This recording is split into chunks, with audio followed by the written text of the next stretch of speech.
Hey everybody, this is Kita. Welcome back to Resistance Book Club.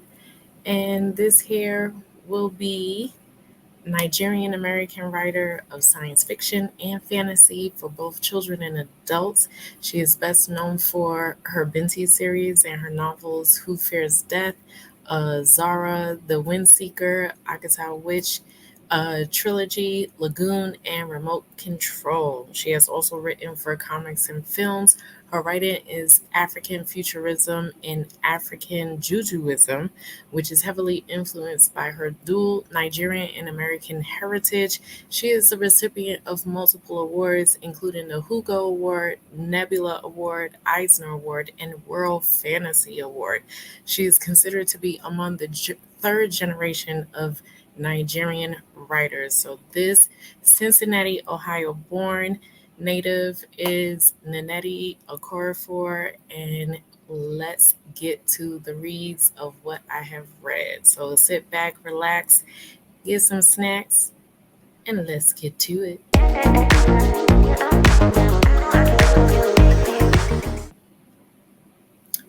All right, so I hope you liked that introduction. I'm trying to get more better with the videos, with these reads. So I figure why not, whenever I have something to think about, it goes into one of the, next videos. So with that being said, yes, I so very happy to be doing this reads of Nnedi Okorafor.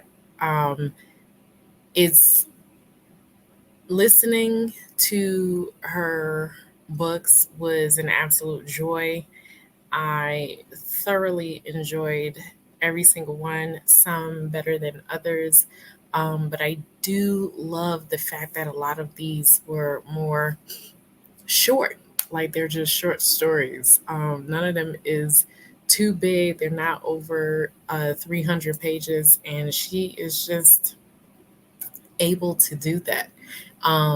In using the Afrofuturism and Jujuism, I it's just beautiful, like really, really beautiful. And I am literally waited with bated breath for her next set of books. And just like this here is just a volume one, and there will be more to come of reading her works. So first thing, I in no particular order because I really started reading her books since last year. So I literally have um finished one of her books like a few months ago. So why am I doing this video now? Please don't ask me why. I think I was a little bit nervous because I just didn't know. I don't know. I don't know why I was nervous. I'm like, I did all the other, I don't know. But anyway, I'm happy to be doing it now. So, in no particular order, let's get to it. First one up is the Binti Trilogy. And this one, I actually was able to get this from the library, but not the complete trilogy. The complete trilogy, you would have to buy that online. So I was able to get, I believe, the first two, I believe, and couldn't get the third one. But I put in this order for it, but it still hasn't even come. So, but it's okay. But let's get to it. So this here is the whole complete trilogy of Binti. Um, let me see where we at. In her Hugo and Nebula winning novella, Nnedi Okorafor introduced us to Binti, a young Himba girl with the chance of a lifetime to attend the prestigious Unza University. Despite her family's concerns, Binti's talents for mathematics and her aptitude with astrolabes make her a prime candidate to undertake this interstellar journey. But everything changes when the jellyfish-like Medusae attack Binti's spaceship, leaving her the only survivor. Now, Binti must fend for herself, alone on a ship full of beings who murder her crew with 5 days until she reaches her destination.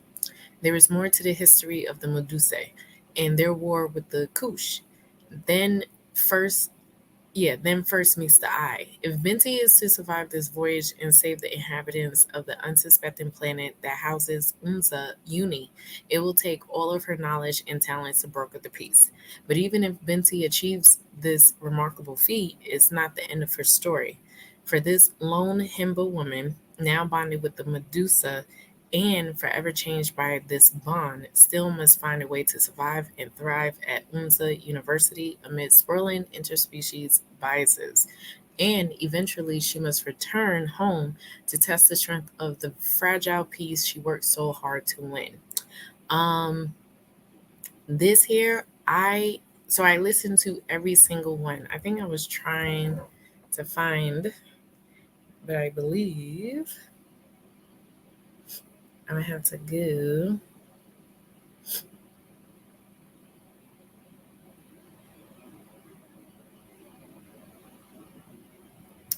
Okay, so for the first book, it's 2 hours and 30 minutes, and this here is narrated by Robin Miles. She's always the best. Binti Home, that one again by Robin Miles. That one is 4 hours and 10 minutes. And Binti the Night Masquerade, that one is 6 hours and 11 minutes, again read by Robin Miles. Um, these were literally like remarkable. I thoroughly enjoyed every single one of these books, the whole trilogy. I am gonna get the whole trilogy. I have not. I wish I had money. Anyway, I wish. But no, I love the whole trilogy. It was an absolute joy. You know what it is? Is there is no room to add fillers in this book because it's short. And even though you're sitting there telling a story, it's just like you're not really she's not adding anything that is just to be thrown in there. It's like literally no fillers in this whole trilogy. I love the first book a little bit more because you're getting the start of who Binti is, what happened to her on the ship, and then you get the whole journey of her being at the university, and when you get into the second and the third book, she befriends someone and this particular species is like literally frowned upon, and now also with that being frowned upon, she's also having to go back home, try to restore the peace, or bring her people together, and also try to have this person be a welcome into the folds of her community. Everything about it was just absolutely amazing. Robin Miles is always great. I love Robin Miles. I could literally, she's her and a few others are one of those narrators where I am able to put her on at a 2.5 and it still sounds slow to me. But I leave it at 2.5. There was one time I actually put her at 2.8 just to see. Um, and she still sounds slow to me, but in a good way, not a bad way. In a way where it speeds it up, but I'm still catching it. Yes, I still catch everything at the moment of when I'm reading. But it's still, in my head, I still remember a lot of things of that book. It's really, really, really good. The Night Masquerade was actually really good. It had a little bit more of magic and, the also at her home because the second was home. Third one is just more of it is home, but this here is more of a get together for Binti. So yeah, everything was just so great. I love the friendship that she also has with this particular species. I can't say because that is more of a spoiler. And also, again, the university one, even though again it was a short book, but it felt like I was there. It felt like I was a part of the university. It felt like I was in her shoes, and not many people can do that. where you feel like you can be a part of the story. So it was amazing. I believe I'd given it like a 4.75. Only because the third one, even though it was still good, it really wasn't the strongest out of the three. I really enjoyed the first one, but nevertheless, it was still like literally one of the best trilogies I've ever read. Okay, so the next book that I read is Shadow Speaker. So this here is part of the Desert Magician's Duology, book one. This here, the audio book is 10 hours and 28 minutes, and it is read by Dele Ogundaran. I hope I pronounced that right. Please check me in the comments if I haven't. Um, Now, the synopsis is read Haunted by Vengeance, Destined for Peace. Niger, West Africa 2074. When 15-year-old Ija, I believe that's how he pronounced it, sorry. Ijai witnesses her father's beheading. I'm thinking of the other one. Her world shatters. In a time of mind blowing technology and seductive mysticism, Ijai embarks on a journey to track down her father's killer. With a newfound friend by her side, Ijai comes face to face with an earth turned inside out and with her own mystical ability. And then she discovers that her travels across the sands of the Sahara have a deeper purpose. Nnedi's Orkorafor says this about Shadow Speaker: an unexpected apocalypse, spontaneous forest, polyandry, strange insects, fast cars, a new type of Sahara desert, male beauty contest, death, robust chiefs, schooled in martial arts, crafty assassins. This novel has many lives. Um, Again, this here was so good.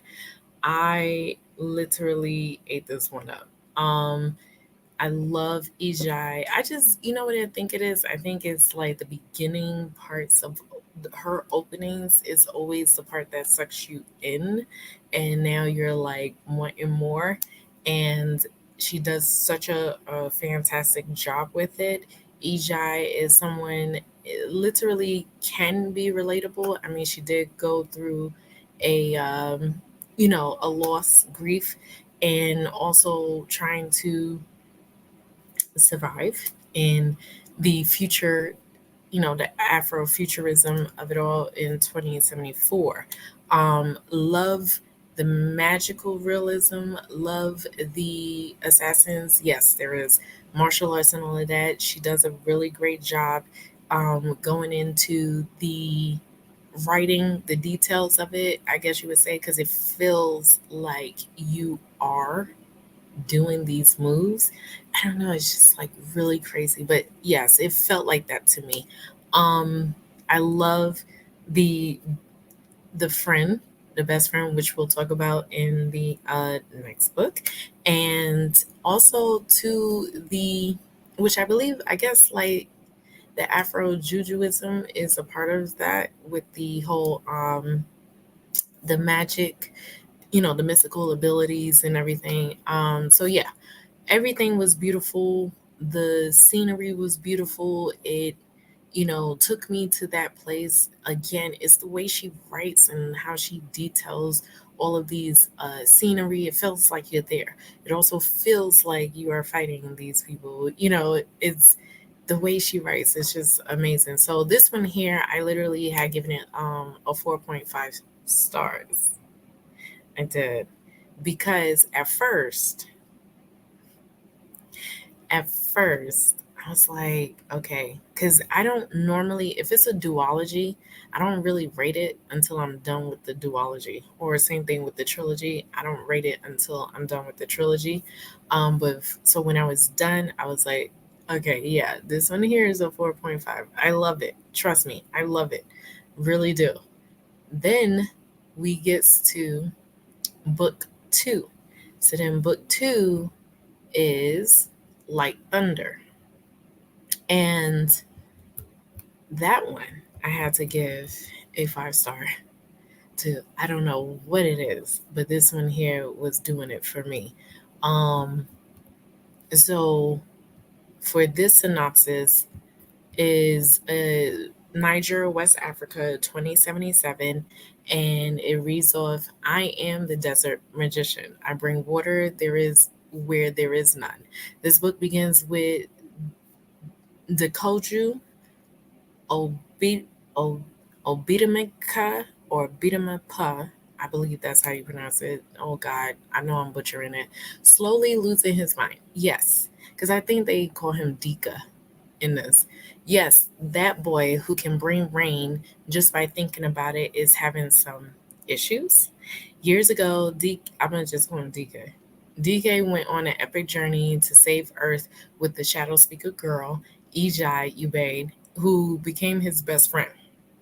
When it was all over, they went their separate ways, but now he's learned their quest never really ended at all. So DK, who more powerful than ever, reunites with Ija. He records the story as an audio file, hoping it will help him keep his sanity or at least give him something to leave behind. Smart kid, but it won't work, or will it?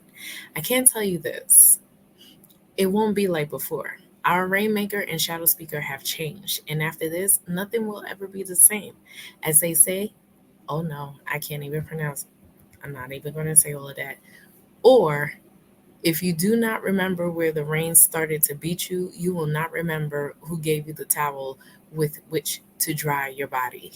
Oh my God. And I tell you, I love this one. So again, 10 hours and 23 minutes for the audio, and it is narrated by Dile Ogundarin. Did a fantastic job narrating this. It was the way that it was written, which is the audio file, is kind of given off um like Star Trek. So if you've ever seen episode, even like the current one, like Discovery, yeah, I believe Discovery was doing that.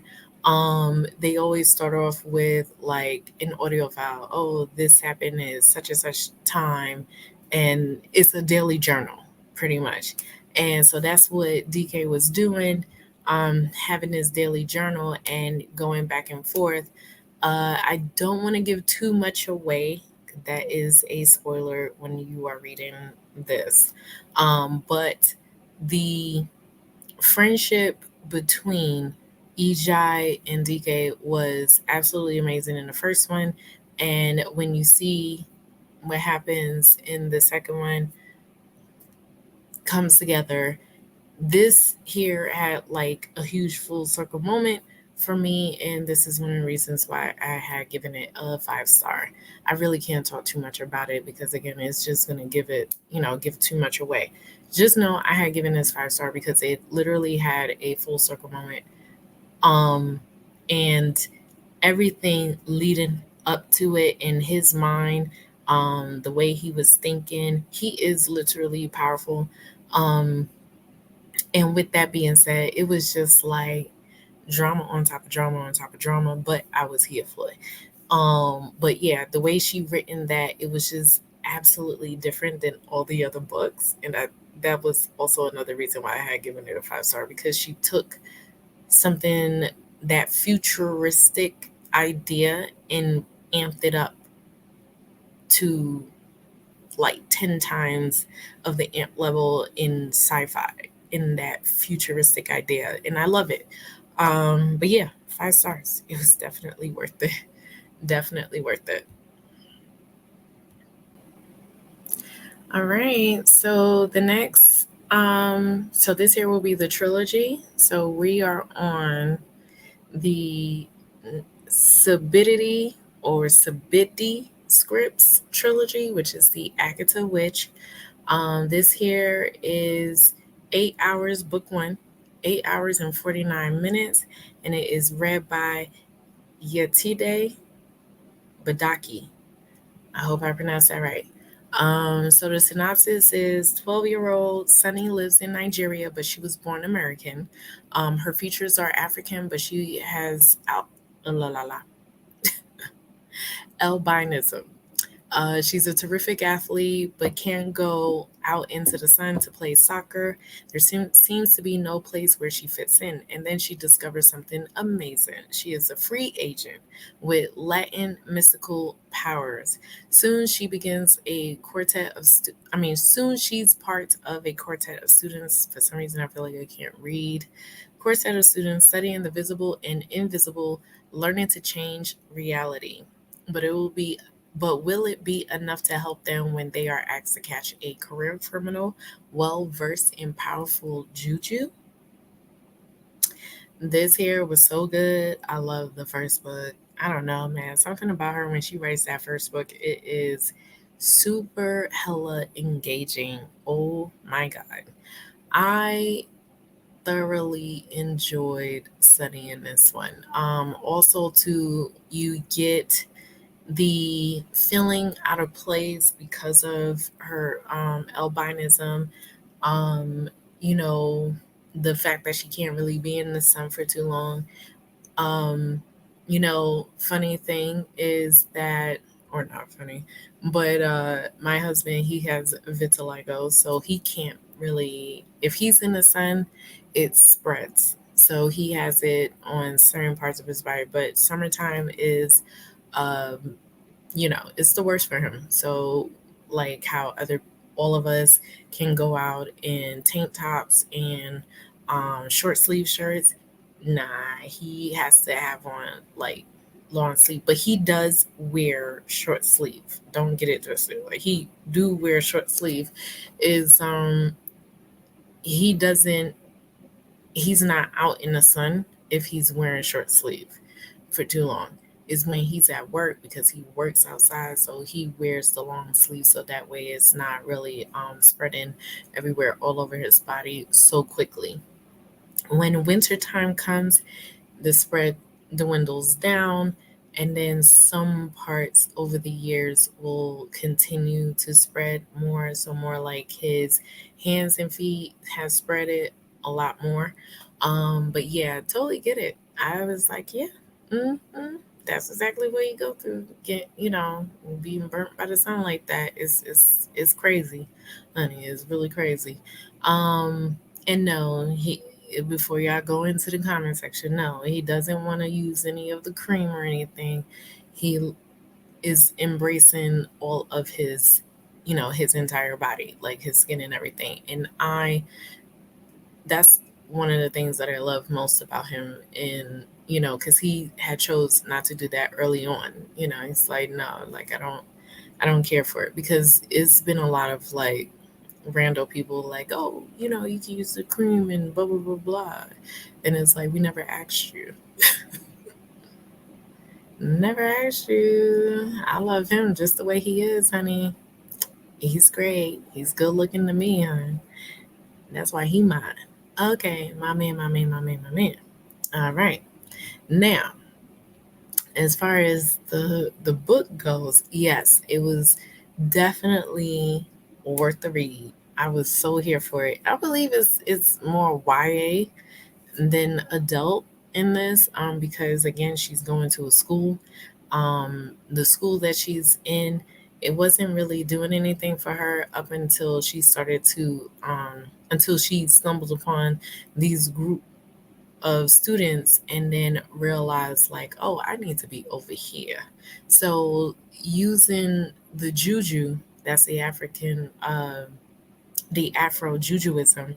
That one is definitely heavily portrayed in this because it's all about magic, and I loved it.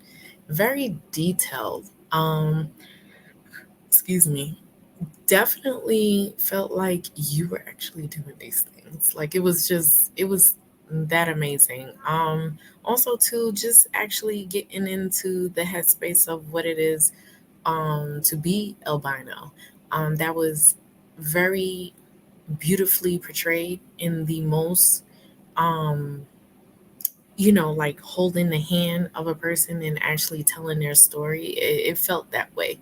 um I love her family. I love the fact of you getting that understanding of what it's like for someone who lives in Nigeria but was born in America, and seeing how that backlash along with her being albino is they for some reason the Nigerians have an issue with it. Like it was good. It was good.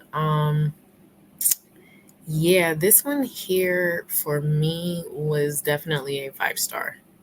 Yeah, I know, right? It's just something about her in the first books, man. Like when she's doing multiple books, trilogies or duologies, like that first book be stand out, stand out. And not to say like all the other ones isn't. It's just it's like top notch, and then the other ones is it's literally like neck and neck. But for the most part, it's like book one is literally high. Um, but yeah, so with that being said, on to the book two. Book two is Akata Warrior, and I'm just getting the thing.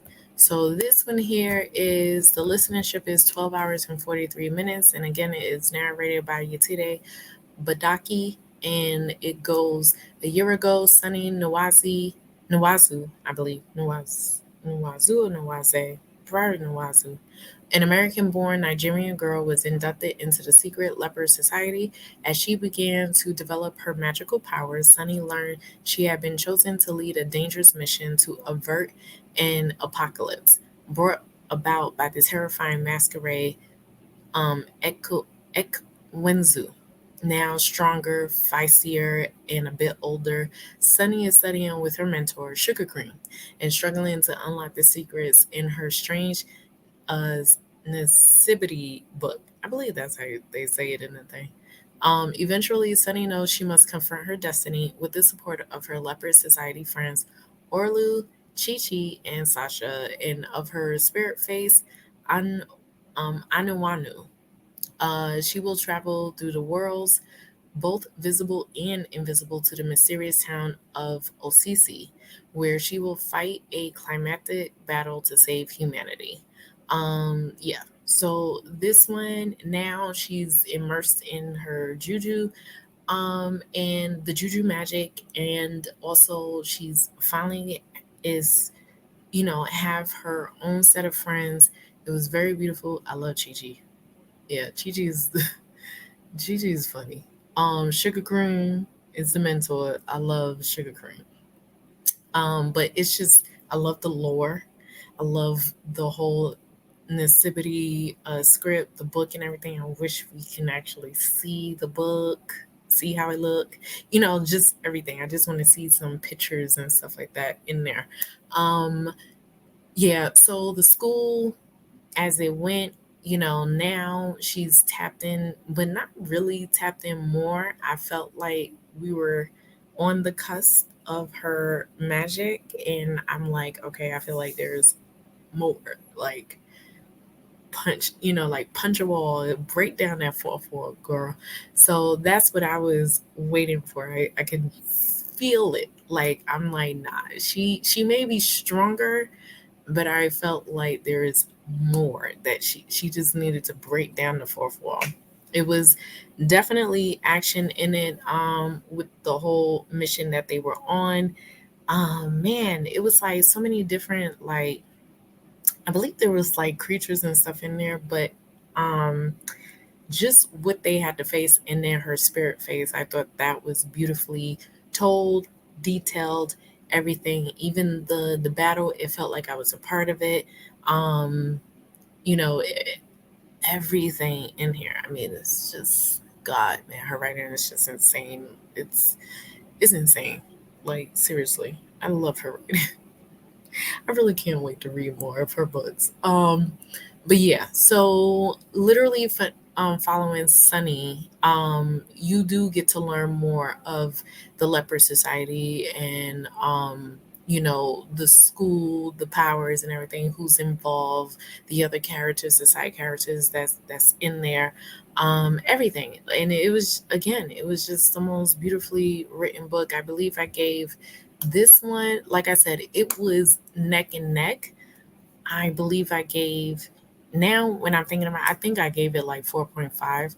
I may end up changing it because it was literally like maybe a 4.7, 4.8. So because it was like literally right behind book one. But yeah, so good. Now the third one, I literally had to wait to get to read this book. Yeah, yeah, crazy. Everin. I'm thinking that I'm getting it and I didn't get it. And then it has this thing where if you're not using it, it will go ahead and push it for the next month. And I had to wait the next month. And I was just like, I hate you so much right now. It's one of those things. But anyway, finally was able to read it. It took like 2 months for me to even get it. And the synopsis reads, from the moment Sunny Nawazu discovered she had mystical energy flowing in her blood, she sought to understand and control her powers. Throughout her adventures in Akata Witch and Akata Warrior, she had to navigate the balance between nearly everything in her life. America and Nigeria, the normal world, and the one infused with juju, human in spirit, good daughter, and powerful leopard person. Now, those hard lessons and abilities are put to the test in a quest so dangerous and fantastical. It would be madness to go, but may destroy the world if she does not. With the help of her friends, Sunny embarks on a mission to find a precious object hidden deep in the otherworldly realm. Defeating the guardians of the prize will take more from Sunny than she has to give. A triumph will mean she will be forever changed. This year was 13 hours and 17 minutes, and it was also read by Nini Nwoko. I believe there were others. Oh no, it was just one. Oh, I thought there were others. So Nini Nwoko, done beautifully. Loved the third book, not as much as the first two. Definitely like I'm trying to think. It had Nah, I don't want to say that, but it not that movie. It did have like the Star Trek Discovery ability of when that's the closest I could think of. I'm thinking of something else, but because they're kids, I'm like, nah. Because I'm thinking of Harry Potter.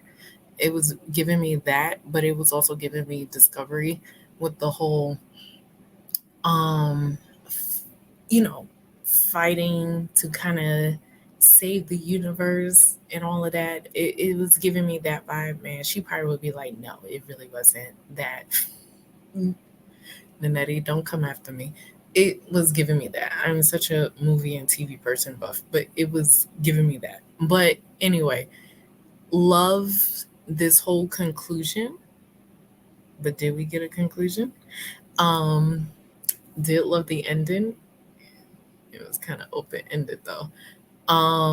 Love how that was the other thing I had wanted to mention. I love how she learns where these powers were coming from because anytime where juju, voodoo, and all of that, I mean, most of the stuff is pretty much passed down from family. So I love that she literally had to learn more of where this was coming from in order to move forward into becoming the woman that she is today, which is the reason why I believe it's called Akata Woman. Love Chi Chi. Chi Chi is my favorite because Chi Chi was in this more. And more of that where we have to go and find this object. We're on a mission, and I love going on this whole quest. It definitely had fantastical vibes. It definitely felt like you was a part of where they were, going on this mission. I love again with her spirit, Anawanu, just the whole leper society. And also, too, there were some people that had to go, like, had to go. But I loved it. I loved it. This here is not that bad of a rating. I actually given this 4.5. It was still great. But that first book, I don't know what it is. Like, that first book is everything. It's just the way I love how we follow someone in the start of it only for us to be following their adventure and seeing where it goes. And I think that's why I love first books when if they're doing book one, book two, book three. I love that. And she does a really, really, really good job. I want to say maybe some parts in there had a little bit of fillers in it, but it's not heavy to that extent. You, in other words, the fillers kind of help push the plot along, and also it gets answered. So it's helping to answer some of the questions, and concerns that you may have had in book one, book two, and then it all comes together. One of the best things is that she always seems to have a full circle moment with her characters, and I love that. Or, side, but mainly the main character will have that full circle moment. And again, you give that to me, honey, the rating will be high, because you can't just go in and not have a full circle moment with your main characters or characters if you're going to continue on with the series. But if you have a middle, beginning, and an end, honey, there better be a full circle moment, or you'll be getting the worst rating. So that's how I see it. And she always delivers on that part. And so, yeah. So literally, as a trilogy, the rating that I would give is a 4.7. It literally, hands down, 4.7. Really good trilogy.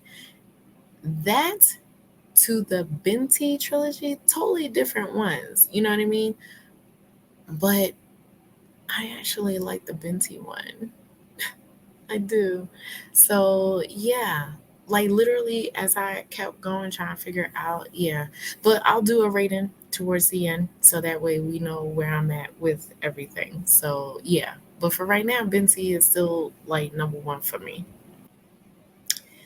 Now the next one is Who Fears Death. So this one here, I this was my first introduction to Nnedi. Literally, this here was actually recommended by Olivia Catastrophe, because she kept saying that I needed to read this book. So I went ahead and decided to read it last year, and I was like, it took me a minute, but let's get into it so that way I can give you my opinion. Um, in a post apocalyptic Africa, the world has changed in many ways. Yet, in one region, genocide between tribes still bloodies the land. A woman who has survived the annihilation of her village and a terrible rape by an enemy general wanders into the desert, hoping to die. Instead, she gives birth to an angry baby girl with hair and skin the color of sand. Gripped by the certainty that her daughter is different, special, she names her Anye Sonwu, which means who fears death in ancient language. It doesn't take long for Anye to understand that she is physically and socially marked by the circumstance of her conception. She is Iwu, a child of rape who is expected to live a life of violence, a half breed rejected by her community. But Anye is not the average Iwu. Even as a child, she manifests the beginnings of a remarkable and unique magic. As she grows, so does her abilities, and during an inadvertent visit to the spirit realm, she learns something terrifying. Someone powerful is trying to kill her. Desperate to elude her would-be murderer and to understand her own nature, she embarks on a journey in which she grapples with nature, tradition, history, true love, and the spiritual mysteries of her culture, and ultimately learns why she was given the name she bears, Who Fears Death. Apparently, this is being optioned as a TV series for HBO with the executive producer, George R. R. Martin. We'll see how that goes. Okay.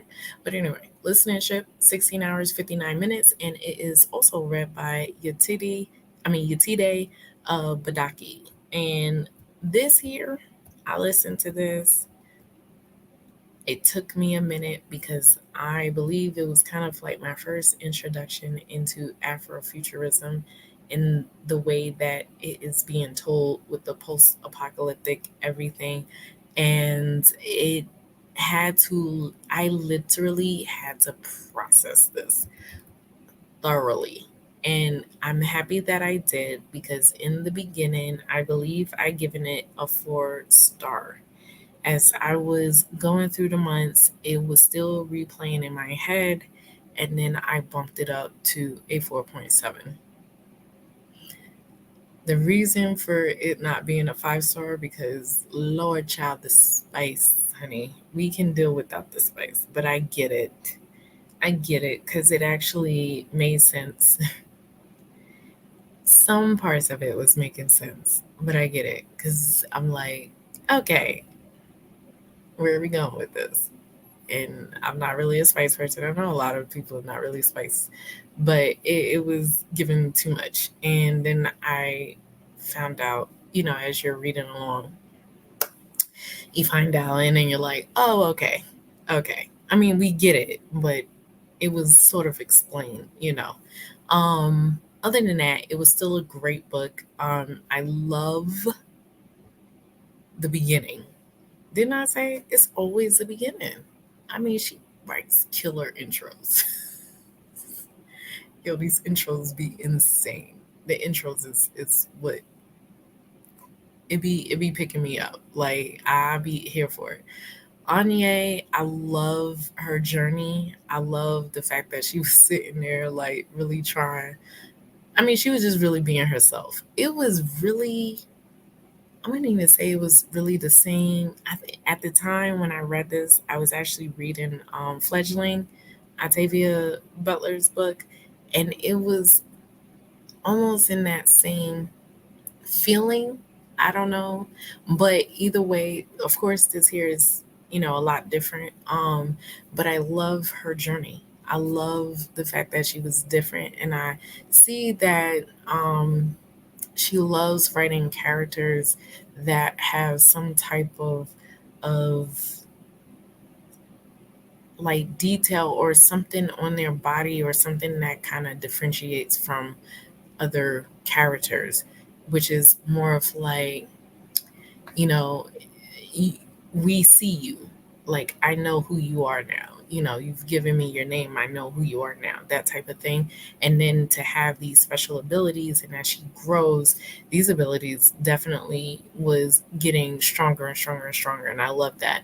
Um, love the characters, the side characters, the banter. It was hilarious. I think I laughed like a couple of times with a lot of the stuff that they were saying. It was funny. The magical realism is absolutely stunning. The way she wrote it, the details of this whole, battle, the fight and everything between the person who was trying to get her to her, and then just having, oh my God, like that one was really good. And then the ending,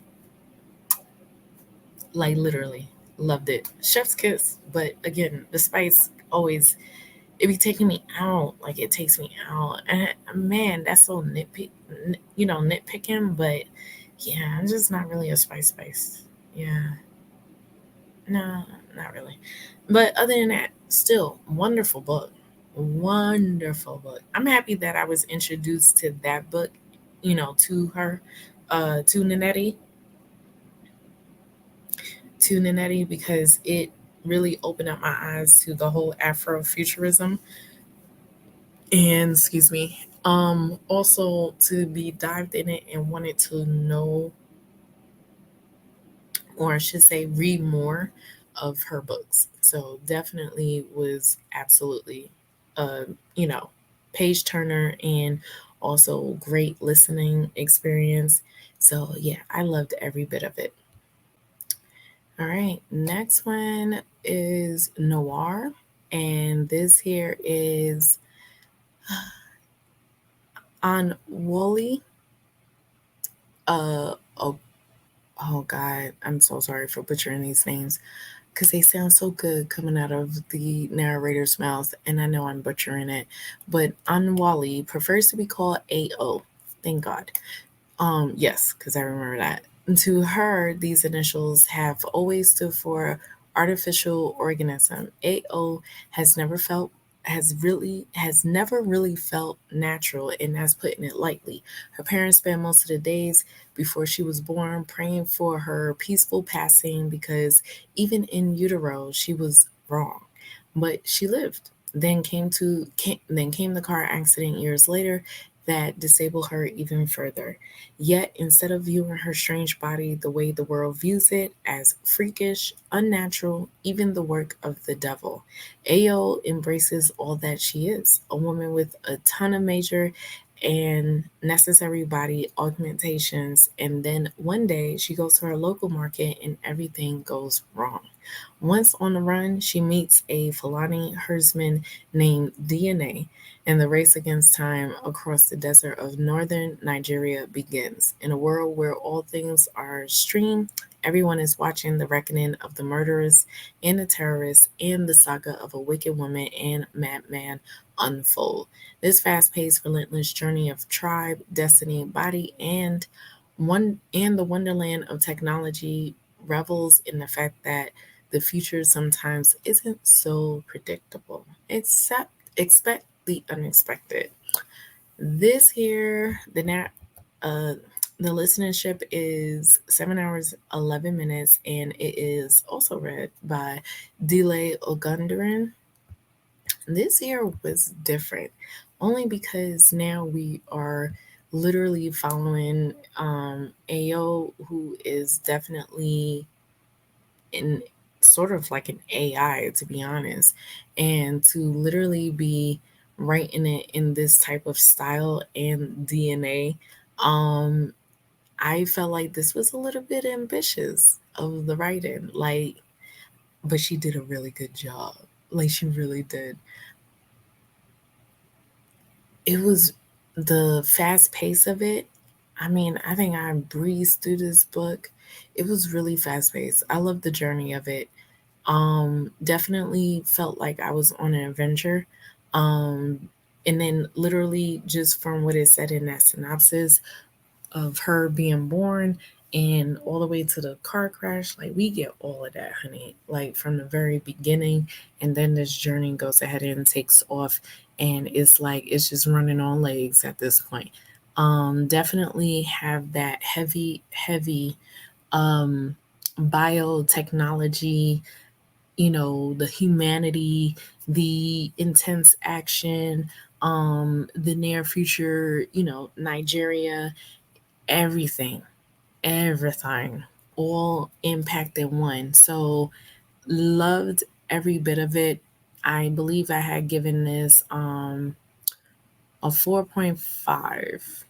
Yeah, a 4.5 stars. It was great. There was nothing much. I can't even talk about it because again, it's these books are small and I'll be like giving something away, but I literally like remember enjoying every part of this because you get to see what it's like in the eye of an artificial organism and the DNA and just the atmosphere of it all really felt like, in this futuristic Nigeria. Of course, she does no wrong in writing that part out and just also like getting the POV of both AO. I keep stressing that enough. The mindset of AO, the mindset of DNA, like is really good. Like really good. Again, felt more ambitious, but she did a really good job, like really knocking this out of the park for sure.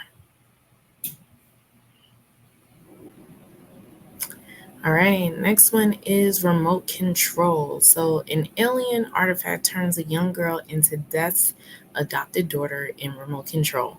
A thrilling sci fi tale of community and female empowerment from Nebula and Hugo Award winner Nnedi Okorafor. So, this year, the day Fatima forgot her name, Death paid a visit. From here on in, She would be known as Sankofa, a name that meant nothing to anyone but her, the only tie to her family and her past. Her touch is death, and with a glance, a town can fall. And she walks alone, except for her fox companion, searching for the object that came from the sky and gave itself to her when the meteors fell and when she was yet unchanged, searching for answers. But is there a greater purpose for Sankofa now that death is her constant companion? This here listenership is 4 hours, 7 minutes, and it is narrated by Ajoa Ando. Um, Definitely so good. I literally enjoy this one. Um, without giving anything away. Yes, the way the opening was, it was definitely great. Sucked me in. Love Sankofa's journey. Very short. I felt like there could have been more because I was wanting more, but nevertheless, she does another fantastic job. But I do have to say, I actually had given this 4 stars. So this is probably like my lowest rating for every one of the books that I read. 4 stars, but definitely really good, kept me going. But I think once I got to the end, I was like, no, I need more. I need more. Yeah, I needed more. It felt like it needed a little bit more extra into it. But it also had like felt like she was by herself, and I kept thinking like I Am Legend a little bit, where she's by herself and just trying to figure out. But again, there are other people around her, but it's just more of, man, if I even look at this, it's crumbling down. If I touch something, it's gonna, you know, it's gonna be gone. So other than that, it was still good, but it really wasn't my favorite. But nevertheless, it was still good. It's just all the others like pretty much stand out to me. It really did. So with that being said, that was the last of all of the books that I read from Nnedi Okorafor. My whole takeaway from it is that, yeah, she definitely knows how to suck you in with intros and just put you on this journey, and then in the end kind of like wrap it up with a nice bow. um she always makes you feel like you are in Nigeria, that you are in this whole futuristic, even if you've never been to Nigeria. I've never been, but I felt like I was in this whole futuristic of Nigeria, with the whole technology and the way everything is around apocalyptic era. Characters is always on point. I love the side characters. I always love the banter, the joking and everything. Those are always great. It makes it feel like, it's real. Like these people are real. We're following them, like we're watching them on TV. You know what I mean? Um, she's really great at writing these short stories, and I believe that is her thing because that's how she started, was writing short stories. Also too, she is in Out There Screaming, and her short story in that was actually really good. Oh my God. Yeah. So that's like one of the very few stories in that book that I thoroughly enjoyed. But yeah, so other than that, everything was great. Love reading Nnedi's works. I cannot wait. I believe she has something coming out in August and another one coming out in January. So I will be on the lookout for those, and then can't wait to read it, and see, how her journey progressing in her writing. I do have to say, yeah, it seemed like there were definitely progressions, but also too, she seems to be taking different approaches to writing her story, and I always appreciate that. deviate from the thing that made you and try your hand in something else, but kind of keep it in that same futuristic sci-fi fantasy type of thing. And I really enjoyed that. But definitely progression in her books, but like her earlier works is probably great. Like it will stand the test of time. Absolutely. But yeah, loved it. I loved it. I loved it. Yeah, it's so great. So, yeah, if you've read any of her books, please let me know down in the comment section. And I will see you in the next one. This is the way. Peace.